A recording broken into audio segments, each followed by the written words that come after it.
Welcome back, everybody. My name is Average Election Enjoyer, and I am here today going to be talking about the Election Rigging Response Act. I know this isn't exactly an election, but this will be a proposition coming to everybody in California coming later this year that will be deciding whether California is going to be gerrymandering 5 of its seats as a response to Texas gerrymandering 5 of their seats. As you guys, I'm sure most of you guys know, there's sort of a whole gerrymandering war going on with all the states right now. Indiana, Missouri, Illinois, New York, all of their governors are expressing some sort of interest in gerrymandering some of their own seats to try to, take the House of Representatives for this upcoming 2026 election. So today I'm just going to be going over some new polls that have been coming out, try to get a general idea on where California voters are at in sort of seeing if they're going to be approving of this measure or not. As you can see here, Governor Newsom signing the Election Rigging Response Act, giving the people a chance to, as this article says, the power to push back on Trump's attempts to shred democracy. I just want to put a little disclaimer out. The name of this channel is Average Election Enjoyer, and thus I will try to keep this channel in sort of elections. And if I do go over policy, such as this, I will try to keep it as fair as possible. Some of the articles might be a little more biased, but I'll try to keep it to the facts.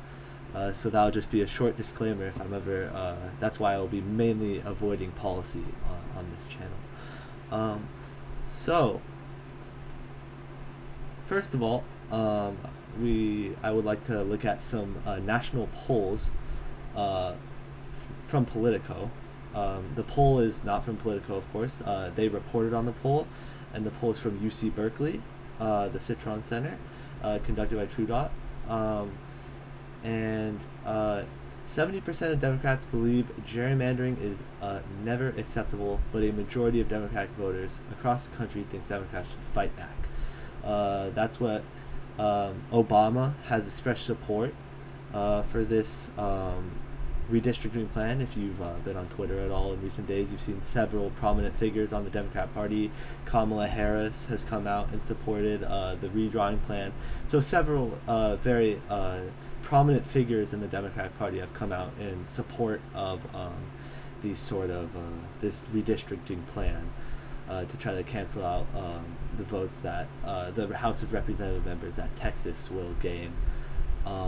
And it's unclear right now if Texas will actually gain all 5 of those seats. 2 of those races are going to be competitive, but again, that's besides the point of this video.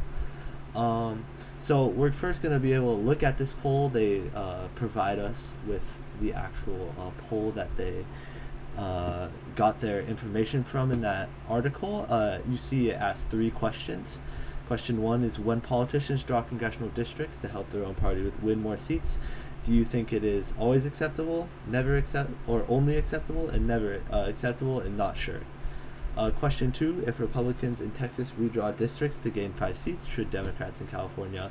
And the 3 answers are fight back by redrawing their own districts, keep their current independent commission, and not sure. Question 3 is, who do you think is the most harmed when politicians manipulate district boundaries for partisan advantage? And there are 5 options. Voters, because their choices matter less voters, the losing political party, democracy overall, no one, and not sure. So as you can see in the first question, when politicians draw congressional districts to help their own party win more seats, it asks, always acceptable, only acceptable when the other party does it first, and never acceptable. As we can see here, it is broken up into several different categories. We have the total. It's broken up in the gender, age, education, race and ethnicity, and party identification.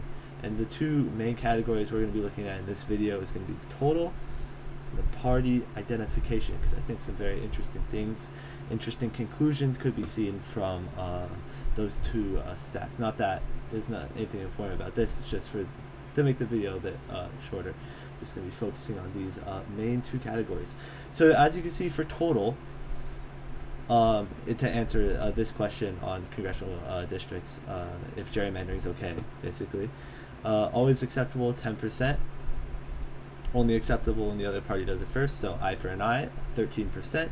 Never acceptable, 63%, and not sure, 14%. So as you can see, never acceptable, large majority in this question. So the majority of voters are going to be against gerrymandering. And if you go into this column, you can see that first, for the Republicans, 16% think it's always acceptable. 15% thinks only acceptable if the other party does it first. 54% think it's never acceptable, and 15% not sure. So as you can see, with Republicans, of course, they have a vast majority, thinking it should be never acceptable. But 30% of these Republican voters that were polled, 31% to be exact, think it's either always acceptable or only acceptable if the party does it first. That is a very different percent than the Democrat Party. 6% saying it's always acceptable. 15% only acceptable if the other party does it first. So the interesting thing is both parties, same amount of people, believe in eye for an eye in this instance. The major difference is coming in the amount of people who believe it's never acceptable. We have Republicans, but only a little more than 50% of their voters in this survey decide that or think that gerrymandering is never acceptable, versus 70% of Democratic voters think that it is also never acceptable, with only 6% of Democrats also think it's always acceptable. So kind of a large gap between the two political parties in what they're thinking. Over 10 points difference in between this category and this category. And then to move on to the independents, 7% think it's always acceptable, 9% only acceptable if the other party does it first, 69% never acceptable, and 14% are unsure. So independents sharing a similar amount with the Republican Party in terms of not sure, but the amount of people for independents believing that gerrymandering is never acceptable, about the same as Democrats, 13 points more so thinking that it should never be acceptable than Republicans. Independents having a much lower share of people thinking it's acceptable only when the other party does it first. It makes sense, they are independents for a reason. And always acceptable, about the same as Democrats. So they share multiple categories. They lean closer to the Democrats' perspectives from this question.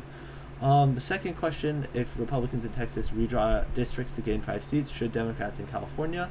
You can see total 35%, fight back by redrawing their own commissions, to 39%, keeping their current independent commission process, even if it means winning fewer seats, with 27% being unsure.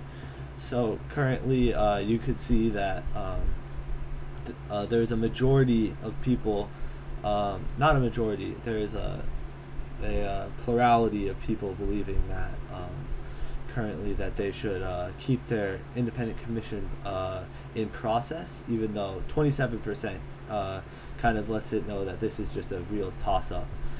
There's no real conclusions to be gained from this poll yet. You can't really see where the general perspective is. If we go down into the party identification tabs, it about lines up with what you think it should be, with only 12% of Republicans thinking they should redraw, and 58% thinking they should keep their independent commission, with 30% not sure, compared to the Democrats believing that 63% of Democratic voters who are polled believing they should fight back, and only 18% keeping their current independent commission. That's where that's where Politico got their headline from. Majority of Democrats back California's effort in this poll. Don't be fooled. Majority of Democrats is not majority of voters in that case. And then finally, going to independent, you can see 34% believe they should fight back, 39% keep their current independent commission, and 27% are unsure, which funny enough, the independents lined up almost exactly with the total, um, because the Democrats and Republicans just about cancel each other out. So independents might have a huge swing on this election. So, or not on this election, on this proposition. See if it gets passed. It might be interesting to see how big it, where if independents sort of stick to being not anti both parties, but being against both parties, and that might influence them to protest both parties, as you will, by keeping the independent commission, versus if they start to come home back to, because a lot of independents here in California lean a little bit more left. See if they start to come home back to their party, just like see if this number goes down. So that'll be interesting to see. And then finally, the final question: who do you think is most harmed when politicians manipulate district boundaries for partisan advantage? Majority of, or plurality of voters believe, say it's the voters. Coming in second is democracy overall, with the losing political party, no one, and not sure coming in the last three selections. So majority of voters believe that either the voters are most harmed or democracy overall. With, if we come over the party identification, Republican thinks the voters are most harmed, and Democrats think democracy is most harmed, with also Democrats also believing the voters are most harmed. So and Republicans splitting off along the other three. It makes sense why Democrats might be more inclined to select this particular answer, because that is a lot of the rhetoric you can see with the Democratic Party, talking about democracy being at a crossroads at this current moment, and that's more a big Democratic message, and we've yet to see if that, we could see it's having some success with the Democrats, which is interesting to see, seeing how their message is received by their voting base. And then finally, independents again line up with the Democratic Party. As I said, independents tend to lean left here in California, and also nationally, independents have been voting because Donald Trump is not particularly popular with independents, so they have, if you see independents in Congress, they tend to caucus with the Democrats. So this would make sense in a poll like this. So again, Newsom pollster sees big support for California redistricting. David Blinder, prominent Democrat pollster, 57% of California voters backed the redistricting measure, while 35% unopposed and 8% were undecided. As this is a Newsom pollster, it's most definitely going to be biased towards Gavin Newsom, and as Gavin Newsom is putting forth the proposition, it's going to be biased towards backing the redistricting measure. However, since you can see 57% in this poll, and I doubt it's they're using just completely bad data, 57% is, as a majority, is a very solid number for Democrats here trying to get this proposition passed. So this is a good news for people who are supporting the redistricting measure. Finally, I just want to talk quickly about some of the efforts by the Republicans to sort of block the act, to just sort of block the Election Rigging Response Act. And this is in an article by KCRA. The California Supreme Court denies GOP request to block redistricting proposal. So as you can see on Wednesday, which was today, the California Supreme Court denied an emergency petition by state Republican lawmakers and the Philion Law Group to block a special election on redistricting in the fall. So Republicans have been denied in their efforts to block this act. And if you've been keeping up with the news, you know Donald Trump said he's going to sue Gavin Newsom and sue to get the Response Act removed. So Republicans are for sure going to be attempting to strike down this strike down this proposition. So that'll be interesting to see if that affects the popular support. If you see the Republican numbers start to go down, or you see Democrats start to rally behind the proposition as a form of protest against Donald Trump. So thank you for watching this video, and I hope you guys have a good rest of your night.